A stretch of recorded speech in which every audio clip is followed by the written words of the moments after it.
মাননীয় সদস্য প্রয়াত নেত্রী বেগম খালেদা জিয়ার নাম যখন আসেন গোটা সংসদ ঐক্যবদ্ধ হয়। গোটা সংসদের পক্ষ থেকে আবেদন আসছে, আরো 5 মিনিট সময় দেয়া হলো আপনাকে। অসংখ্য ধন্যবাদ। মাননীয় সদস্য জনাব মোহাম্মদ শামসুর রহমান শিমুল বিশ্বাস, আপনি দয়া করে আপনার অসমাপ্ত বক্তব্য শেষ করুন। আপনার সময় 1 মিনিট বাকি ছিল, আরো 2 মিনিট বাড়িয়ে দিয়ে সর্বমোট 3 মিনিট করা হয়েছে। আমার কথাটা শেষ করার জন্য একটু বাড়িয়ে দিন। 3 মিনিট এখন। 5 মিনিট। আচ্ছা, আপনাকে 4 মিনিট দেওয়া হলো সর্বমোট। Please, thank you. মাননীয় স্পিকার, আমাদের সেই দুঃখের দিন, জুলুমের দিন, অপমান অসম্মানের দিনে আপনাকে সহ ফিরে যেতে চাই। সেই যেদিন বেগম খালেদা জিয়াকে অন্যায়ভাবে সাজা দেওয়া হয়, সেই সাজার রায় যখন ঘোষণা করা হয়, আদালত, পিনপদন আদালত স্তব্ধ হয়ে যায়। সবাই বিস্ময়ে অভিভূত হয়। বিচারক বাদে নেমে গেলেন তড়িঘড়ি করে। সমস্ত সিনিয়র জুনিয়র আইনজীবীদের চোখের দিকে আপনি তাকিয়েছিলেন। সাংবাদিকরা অঝরে কেঁদেছিলেন, পুলিশ কেঁদেছিলেন, আইন শৃঙ্খলা রক্ষাকারী বাহিনী। এই অসম্মান অপমানকর পরিস্থিতি সেদিন সবাই বেদনাবিধুর হয়েছিলেন, আর বিচারক পালিয়ে গিয়েছিলেন। বেগম খালেদা যে অসীম পাহাড়ের মতো দৃঢ়তা নিয়ে দাঁড়িয়েছিলেন, তাকে যখন আমরা কোর্টে থেকে জেলখানার দিকে নিয়ে যাই, সেই দৃশ্য আমরা সবাই দেখেছিলাম। গোটা গণতন্ত্রকামী বিশ্ব পরের দিন জাতীয় পত্রিকা, আন্তর্জাতিক পত্রিকায় নিউজ কেন্দ্রে করেছিলেন। বেগম খালেদা জিয়াকে বন্দি করেছে, মানে বাংলাদেশকে বন্দি করেছিলেন। খালেদা জিয়াকে বন্দি করার পরক্ষণেই আমাকে ধরে কোথায় নিয়ে গেলেন? 41 দিন আমাকে রিমান্ডে রেখেছিলেন। এই ফ্যাসিবাদের এই সময়ে 3.5 বছর আমাকে কারাগারে সময় কেটেছে।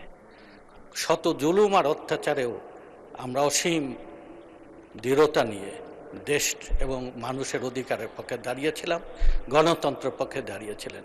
দেশের ভিতরে খালেদা জিয়া ছিলেন জাতীয় ঐক্যের প্রতীক। প্রবাসে থেকে তারেক রহমান রণাঙ্গনের লড়াইয়ের প্রতিটা সত্ত্বে সত্ত্বে নেতৃত্ব দিয়েছেন।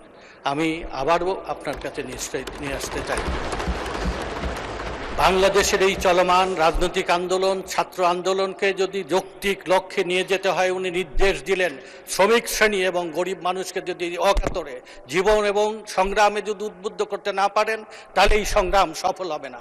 বাংলাদেশ বহুদিনের জন্য অবরুদ্ধ হবে ফ্যাসিবাদের কোয়ারে।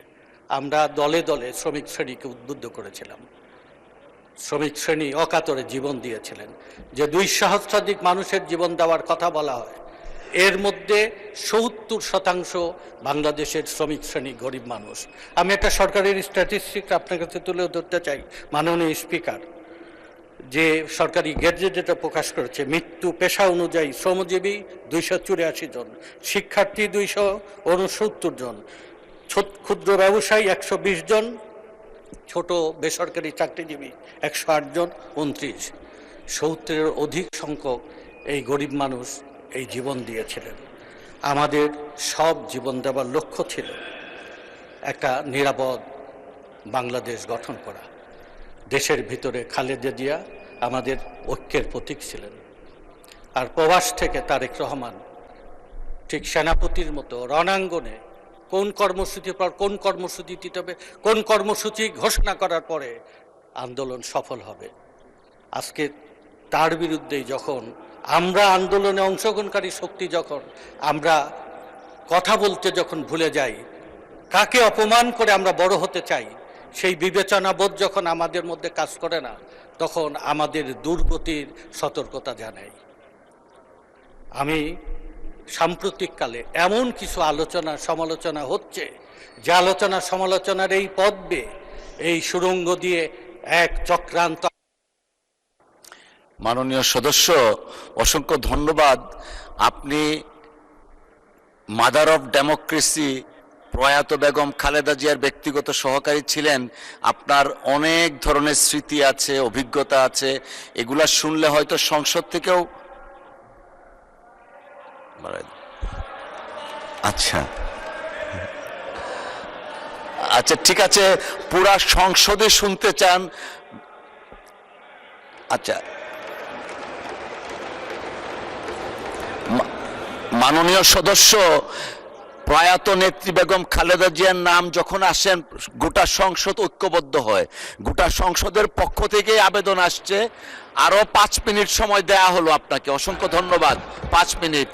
মাননীয় স্পিকার, আমরা ডিবি অফিসে এপার আর ওপার সবাই আমরা একসাথে ছিলাম। সেদিনের এই ডিবি অফিসের যে করুণ এবং ভীতিকর দৃশ্য, এই দৃশ্যের সাক্ষী আমরা সবাই। আমি আমার সহকর্মী যারা সামনে রয়েছেন তাদের সাথে আমাদেরকে পরস্পর দেখানো হতো, ভয় দেখানোর জন্যে, আতঙ্ক তৈরি করার জন্যে, ভীতি তৈরি করার জন্যে, এবং আপোষের প্রস্তাব দেওয়া হতো। আমাদের চোখের সামনে থেকে এখানে অনেক সদস্য রয়েছেন, মাননীয় মন্ত্রীরা রয়েছেন, বিরোধী দলীয় সদস্য রয়েছেন, আমার দিকে হাত তুলেছেন।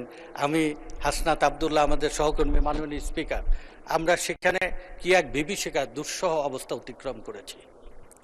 আমরা মাথা নত করিনি, আপোষ করিনি। বাংলাদেশে গণতন্ত্র ফেরানোর এই লড়াইয়ে আমরা যারা যারা যাদের অবদান, তাদের সবটুকু অবদান আমরা শ্রদ্ধা সম্মানের সাথে স্মরণ করি। বেগম খালেদা জিয়া শুধু বাংলাদেশের নয়, গোটা পৃথিবীর গণতান্ত্রিক আন্দোলনের একটা সম্পদে পরিণত হয়েছে। বেগম খালেদা জিয়াকে আমরা যথাযথ সম্মান না দিতে পারলেও যখনই বেগম খালেদা জিয়াকে স্বাধীনতা পুরস্কারে ভূষিত করেছিলেন, 16 তারিখের এই অনুষ্ঠানে যখন তার নাতনি জাইমা রহমান সেই তার সম্মানটা গ্রহণ করেন, গোটা বাংলাদেশ এই চিত্রটা পরের দিন সবচেয়ে বেশি কমেন্ট হয়েছে, সবচেয়ে বেশি মন্তব্য করেছেন, যে যথার্থ প্রতিনিধিত্ব হয়েছেন। মাননীয় স্পিকার, বাংলাদেশের ভাগ্য হতো শ্রমিক শ্রেণীকে নিয়ে আমি কাজ করেছি। জীবনে বহুবার মৃত্যুর মুখোমুখি হয়েছি। রণাঙ্গনের লড়াইয়ে, রাজনৈতিক লড়াইয়ে, প্রতিপক্ষের সাথে অসম লড়াইয়ে আমাদের একটা লক্ষ্য, একটা বাংলাদেশকে বদলে দেওয়া, বাংলাদেশকে এমন একটা বাংলাদেশ গঠন করা যে বাংলাদেশে ভাগ্য হতো মানুষ হাসবে, এক নিরাপদ বাংলাদেশ পাবে। যে নিরাপদ বাংলাদেশের জন্য 71-এ শহীদ রাষ্ট্রপতি জিয়া, মেজর জিয়া স্বাধীনতার ঘোষণা দিয়েছিলেন। বেগম খালেদা জিয়া অসম লড়াই করেছে ফ্যাসিবাদের বিরুদ্ধে, স্বৈরাচারের বিরুদ্ধে, সামরিক দুঃশাসনের বিরুদ্ধে, গণতন্ত্র ফেরানোর জন্য। বেগম খালেদা জিয়ার দেখেন ট্র্যাজেডি, ডেস্টিনি। বেগম খালেদা জিয়াকে তারা অসম্মান, অপমান করতে চেয়েছিলেন। আজকে বেগম খালেদা জিয়া যে অসুস্থ অবস্থায়, আমাদের ডাক্তার সাহেব এখানে রয়েছেন, যে মৃত্যুর সাথে আমরা প্রতিটা মুহূর্তে সে সময় লড়াই করছি, তাকে জীবিত অবস্থায় গণতন্ত্রের বিজয় বীর করার জন্যে। ওনার সেই সময় জাতিসংঘ, আমেরিকা, ইউরোপিয়ান ইউনিয়ন, যেমন যারা তাকে অপমান করেছে, জীবনধর বিদ্ধ করেছে, তারা পর্যন্ত, এমনকি তাকে যে অপমান করার জন্য প্রতি মুহূর্তে ডাইনি বুড়ির মতো চেষ্টা করত, শেষ পর্যন্ত খালেদা জিয়ার প্রতি তারাও সম্মান প্রদর্শন করে। এইটাই ডেস্টিনি। যথার্থ সম্মান শুধু খালেদা জিয়া পায়নি, বাংলাদেশ পেয়েছে।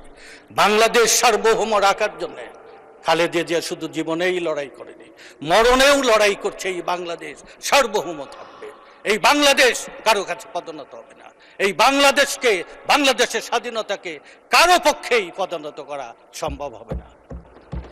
আমরা যে জাতীয়তাবাদে বিশ্বাস করি, আধুনিক বাংলাদেশ গঠনে বিশ্বাস করি, উন্নত বাংলাদেশ গঠনের জন্য আমরা বাংলাদেশ বদলে গেলে আমাদের অঞ্চল, নির্বাচন এলাকা সব বদলে যাবে। এই অঞ্চল, নির্বাচনী এলাকার পরেও আমি 2টি বিষয় আপনার দৃষ্টি আকর্ষণ করব মাননীয় স্পিকার। এক হচ্ছে আমাদের জাতীয় উন্নয়নের নির্বাচনী এলাকায়, আমার এলাকায় যে সমস্ত দাবিগুলো রয়েছেন সেগুলো আমি লিখিত আকারে আপনার কাছে দিলে আপনি যদি বলে দেন, সেই সময়টা আমি জাতীয় রাজনীতির প্রেক্ষাপটে কিছু কথা বলতে চাই। বাংলাদেশ যদি বদলাতে হয়, তাহলে বাংলাদেশের ভাগ্য হতো মানুষের অধিকার রাষ্ট্রীয়ভাবে নিশ্চিত করতে হবে, পক্ষ বিপক্ষ সবাইকে মিলে। বাংলাদেশের 7,35,00,000 ভাগ্য হতো শ্রমিক শ্রেণী, যারা বিদেশ থেকে রেমিটেন্স আসে, দেশের ভিতর থেকে সম্পদ সৃষ্টি করে, যারা প্রতিটি তার তিল ঘাম শ্রমে সভ্যতা গড়ে ওঠে। বাংলাদেশের সেই শ্রমিক শ্রেণীর দিন আসছে 1 মে। সেই পয়লা মে আমরা সবাই মিলে এমনভাবে উদযাপন করব যে বাংলাদেশ বিশ্ব দরবারে মাথা উঁচু করে দেবে। বাংলাদেশকে কারো পক্ষে আর দাবিয়ে রাখা সম্ভব না। ঐতিহাসিক বিবর্তনে এক সময় যে সময় অটোমানরা কর্তৃত্ব করেছে, আফগানিস্তান যে গুরুত্ব পেয়েছে, ভৌগোলিক কারণে বাংলাদেশ এখন পৃথিবীর মধ্যে গুরুত্বপূর্ণ এই জনভূমি আমরা নিরাপদ করে গড়ে তুলব। তারেক রহমানের নেতৃত্বে